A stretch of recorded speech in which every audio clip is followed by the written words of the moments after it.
సరే, కేబినెట్ లో ఏం జరిగిందని నేను చెప్పాల్సిన అవసరం లేదు కదా. కేబినెట్ మంత్రి గారి కుమార్తె చెప్పింది కదా. నిజాలు ఏంటిది అనేటువంటిది నేను చెప్పాల్సిన అవసరం లేదు. వారి మంత్రివర్గ కుటుంబ సభ్యులే ఉన్న విషయాలన్నీ కూడా బయట పెట్టారు. ముందు దాని మీద వాళ్ళకి సమాధానం చెప్పమనండి. గన్ను ఎవరు తెచ్చారో సమాధానం చెప్పమనండి. ఇవాళ ఎందుకు పారిశ్రామికవేత్తలకు తుపాకులు పెట్టి అక్రమ వసూళ్లు చేస్తున్నారో దానికి సమాధానం చెప్పండి. ఎండోమెంట్ ల్యాండ్ విషయంలో ఆవిడ చేసిన ఆరోపణల మీద ఒక సిట్ వేయండి, లేదా ఒక జ్యుడిషియల్ ఎంక్వైరీ కమిషన్ వేసి మా న్యాయం మీద వాస్తవాలు బయటకు తెచ్చే ప్రయత్నం చేయండి. ఎందుకు దాన్ని హషప్ చేసే ప్రయత్నం చేస్తున్నారు? ఇలా 3-4 అంశాల మీద అక్కడ ఆరోపణలు వచ్చినాయి. వాటి అన్నిటి మీద ఒక సిట్టింగ్ జడ్జితో జ్యుడిషియల్ ఎంక్వైరీ వేయండి. అన్ని విషయాలు బయటకు వస్తాయి కదా. ఇవి మేం చేసిన ఆరోపణలు కాదు, మీ కేబినెట్ మంత్రులే చేస్తున్న ఆరోపణలు, మీ కేబినెట్ మంత్రుల యొక్క కుటుంబ సభ్యులు చేస్తున్న ఆరోపణలు. వీటన్నిటిని బయటకు తీయండి.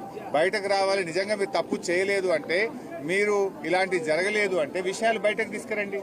తప్పు చేయకపోతే పోలీసులు మంత్రి గారి ఇంటికి ఎందుకు పోయారు?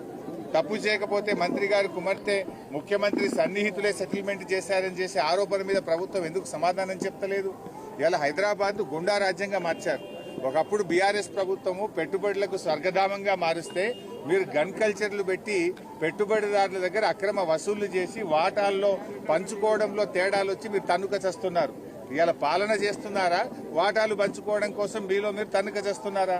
ప్రజలు బాధపడుతున్నారు, ప్రజలు ఆలోచిస్తున్నారు. బీఆర్ఎస్ హయాంలో రెడ్ కార్పెట్ వేసి పెట్టుబడిదారులను ఆహ్వానించింది బీఆర్ఎస్. కానీ ఈ రోజు మీరేం చేస్తున్నారు?